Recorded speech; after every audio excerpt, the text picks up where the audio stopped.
what made you, or why did you decide to work with me? So I've played rugby since I was 12, 13 years old. I'm now 34, so I'll let you do the maths.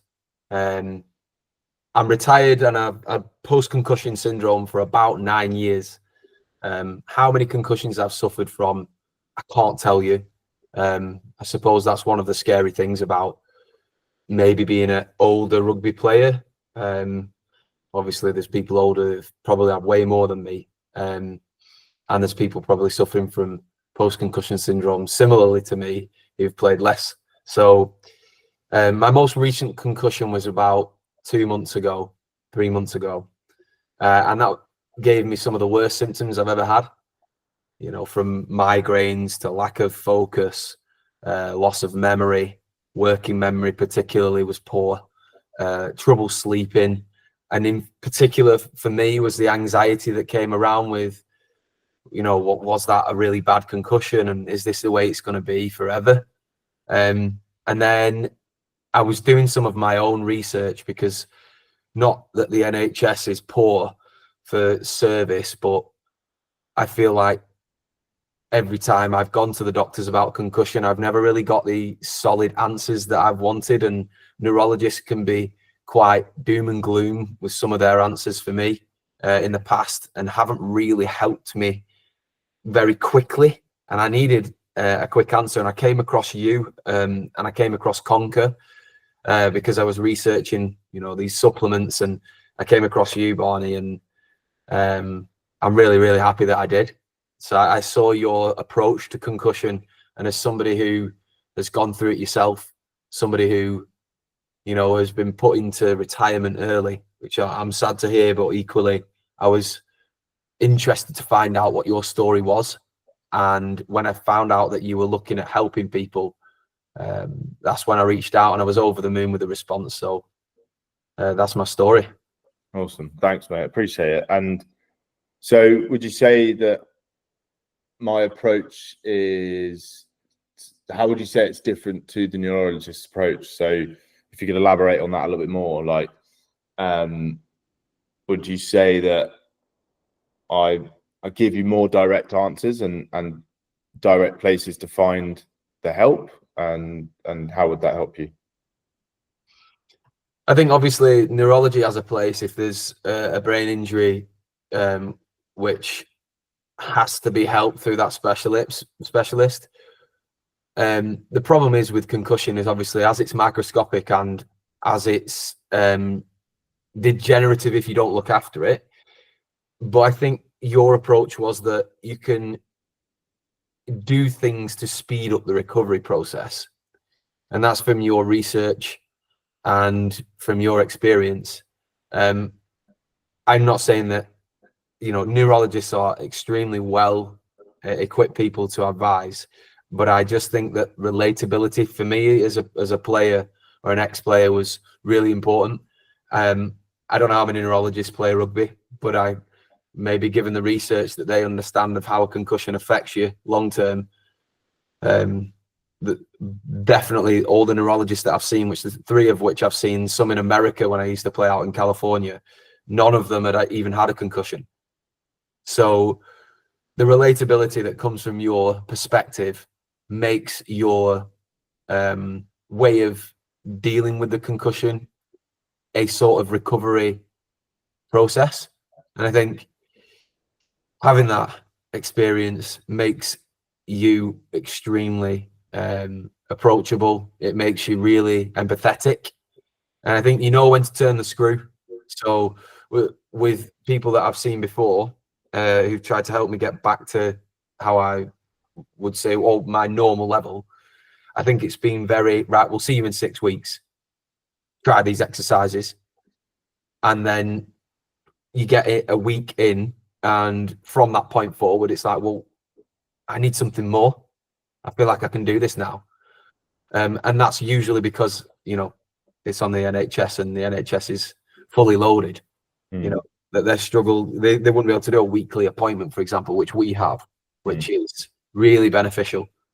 And I can pick up the phone, I can call you, and within a week the number of times that you've said to me, oh, I've just found out about this, I've just researched this. A neurologist with 60 to 100 patients is not going to be able to do that. In all the, you know, in all the best will in the world, that's just something they cannot do.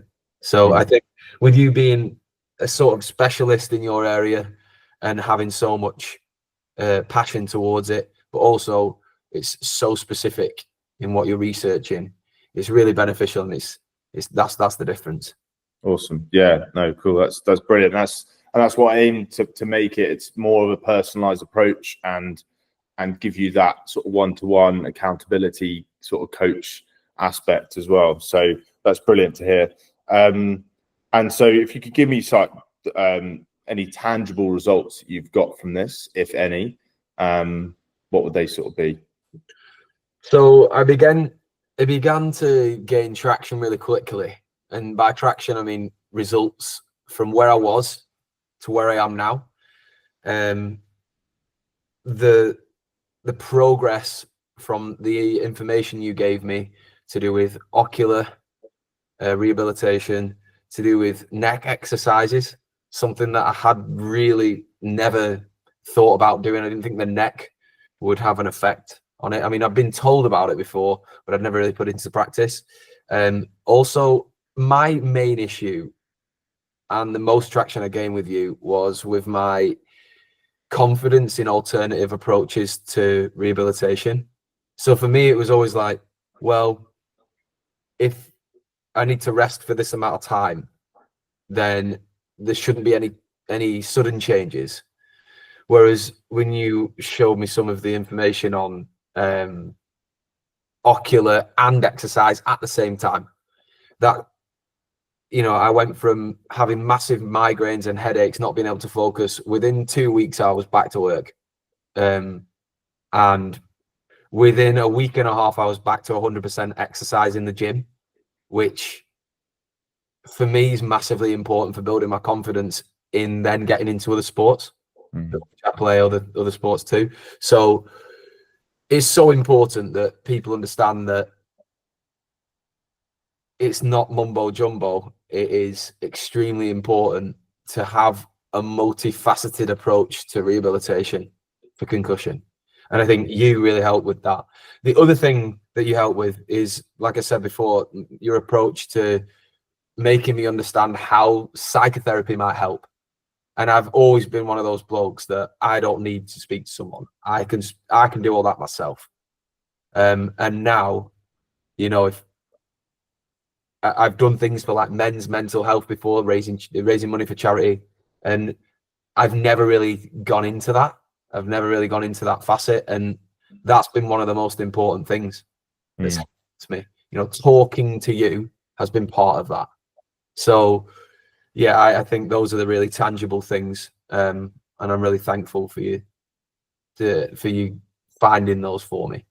Awesome. Bye, mate. That's amazing. And yeah, I mean, you're totally welcome. And I'm glad it's like had such a positive effect and helped sort of guide you into the right direction. And especially as someone who's dealt with this issue for so long, and you've gone through different recovery methods, the fact that I was able to come in and make a difference for you after 9 years of having the problem.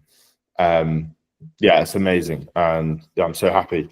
But so I think you've answered my next question, but we'll jump on to the last one. What would you say to someone who's sort of sat on the fence right now, thinking whether to commit and pay that money to get themselves back on track and heal themselves? What would you say to someone who's sat on that fence? So the first thing I'd say is you're not alone. I always felt like that. I think the majority of lads who retire from any sport early feel, or ladies, you know, you feel like you can't fix it, and you feel like you're broken, and you feel like, you know, you've lost your one true love of sport, and you're gonna have to settle for second best. And I think, yeah, that's true in the beginning. You know, those feelings are just, and those feelings are true in the beginning, but it's faster with an accountability coach like yourself, for want of a better word. An accountability coach is what you've been for me.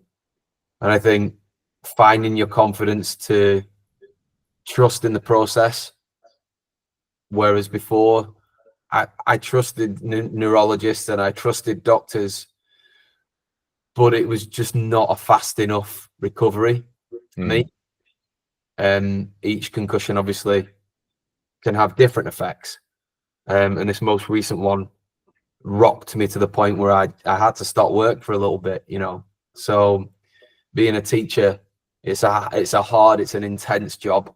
And I think the fact that you've got me to realize that I can get back into work quite quickly, and also the empathy that you shared from having the experience that you've had of being retired early, has massively, like we've discussed that plenty of times, and it's massively helped with the recovery process.